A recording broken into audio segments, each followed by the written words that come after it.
There was this whole conversation that played out recently where I showed Speed. What the fuck is his name? Speed, the Twitch streamer, this young black kid who's super popular. He was in Japan or some shit, and he's filming himself. And there's an Asian dude, and he's basically saying like fucking konnichiwa, yeah, like he's talking in the Asian accent to him. It's super rude, and he ends up like getting a lot of people super angry at him. And Destiny was talking about it, and Destiny basically acknowledged that. Look at like the low bar that is being set for this kid. Because this is the kind of thing that if you had a white person doing this on camera with a fucking Asian person, the cancellation would be instantaneous. The Tony fact that Hinchcliffe did it. Right. The fact that this is even considered controversial. Even though he didn't get canceled, but he did get in trouble. Speed has a lot of privilege there because he's young and black, basically, is the point that Destiny was making, is that like this is the kind of stuff that would be instantaneous cancellation for a lot of people. Also, the left, the people who do the canceling, they think in terms of political identity and like skin color and race, and the top of the food chain as far as like an endangered minority is a young black man. Right. So, and Chinese people now are very prosperous in America, so I'm sure that factors into it too. Yeah. They look at it as punching up. Speed was punching up. Was it Speed? But now Speed is in the position of being this, millionaire Twitch streamer. So now they're looking at it as him punching down because he's in a position of power and he shouldn't be using his platform to dehumanize Asian people. He's not really getting canceled though, is he? I don't know the extent to which he can really be canceled. I feel like this because whole cancel thing is kind of bullshit. No, but he got canceled hard because he was doing stuff with the World Cup and they fucking canned him because they revealed old clips of him saying racist shit or creepy shit to girls or whatever. Like, I mean, anytime you're working with brands, it is fairly easy to be canceled because you really only need 10 or 20 angry ass people on Twitter to make that brand start to feel like it is not worth it for us to keep fucking with this guy. But if you're more self-sufficient, like some comedians out there, they have a big podcast and they do stuff, because like Chris D'Elia and all those guys, they did some weird stuff and they're fine. Well, I think stand-up, Patreon, YouTube, podcast, it's hard to take all this shit away from you. And like, but Chris D'Elia is not going to get an ad from fucking MasterCard. He's not going to get a Netflix He's not going to get a Disney deal. Yeah. You don't think he would get a Netflix special? Because I think he would. He got scrubbed from Netflix already. I went and saw him. But I think they'll forgive him and let him come back. He sells out so many shows. Who have they forgiven? They haven't forgiven anyone.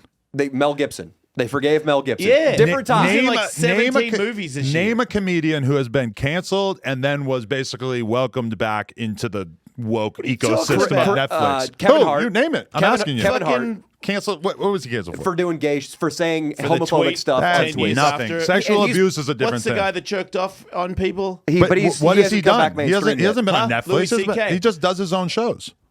Oh. And there is a degree. Wait, he didn't get a special recently? He's done 2 on his own that he's released on his website. Which you can do. He has made an enormous amount of money. Yes. Yeah, but when you're canceled, you get to do that. You get to do shit independently. You just don't get supported by brands. Okay. And is it that important anymore to be mainstream? Well, if you're as lucky as him to have this gigantic fan base where you could sell out 20, 30, however many thousand tickets. But he hasn't had a special since, though. Those were all pre-cancellation. And I will say this, Jason. Chris D'Elia probably lost in potential earnings $20 million from cancellation because he had a prank show coming up on Netflix. Okay. He would have kept doing movies. And those acting gigs, it's probably like, hey, Chris, you've got 80 lines in this movie, $5 million. You want to come do it? Okay. He still kills it on his Patreon. He still, I'm sure, kills it on the road. He's selling out. But he's like one of the bigger guys right now is what I hear. But I feel like the exposure that he got from being on Netflix, from being an actor, from being on the Comedy Central roasts, that drove people to his shows and to his Patreon. And now it's harder to refill the bucket. His audience bucket it's the people that it was, and that's where it's going to stay. Maybe not forever. Times are changing. Elon bought Twitter, but it's easy to imagine a comedian up and coming, 10,000 followers, has the exact same thing happen to him that happened to Chris D'Elia. And keep in mind that Chris D'Elia has largely, I think, been exonerated of a lot of the worst of the accusations that were thrown at him during that whole like fucking flurry of accusations. I think that for the most part, most of that shit didn't seem like it panned out. Was he maybe just being a little too horny and just like trying a little too hard to get ass and being a little too reckless? Probably. It's just weird to want to fuck people that young. Yeah, he was just being a hornball that's what I ended up taking from it. But a guy who has 10,000 followers is just starting out their career, that even just having that attachment next to your name, a lot of people aren't going to really be open enough to like give you a chance and to continue to listen to you, I think. I think it also ties into what we were talking about earlier. When you're a fuckable guy who gets pussy, the mob is out to get you. They hate Brendan Schaub. I think D'Elia caught a little bit of that too, because D'Elia. Oh, they're all in the same group. Same with Callan. They're all fitter comedians that MMA are somewhat fans. attractive, and they're walking fucking boners. Yes. As soon as you're a hot, rich, famous comedian, you are a fucking target. Totally agree. That's really what it comes to. I mean, it's just, we've seen it over and over and over, where it's just like, and even like Brendan Schaub, like, I mean, the fact that a lot of people think that he has money from his family or whatever. Wait, they do? I mean, I've seen that floated in his Reddit I from didn't time know to time. that. I have no idea, but like, The guy fucking works his ass off. but Whether you like they'll it or take not. back anything. Schaub, dude. I They'll back The take. dude fucking hates me. Really? What, Schaub hates you? Yeah, because I fucking open my fucking dumbass mouth about shit. Why? Oh, just talking about a special or anything? Because they did that thing where they were bullying Bobby Lee, and Bobby Lee was on his podcast saying that they threatened me. And when I heard that, I'd already called Cal and texted him and say, hey, man, I think it's really cool that you fucking just fessed up and said, because on his podcast, he was like, I called him. I threatened him. I acted like a fucking asshole. I feel stupid.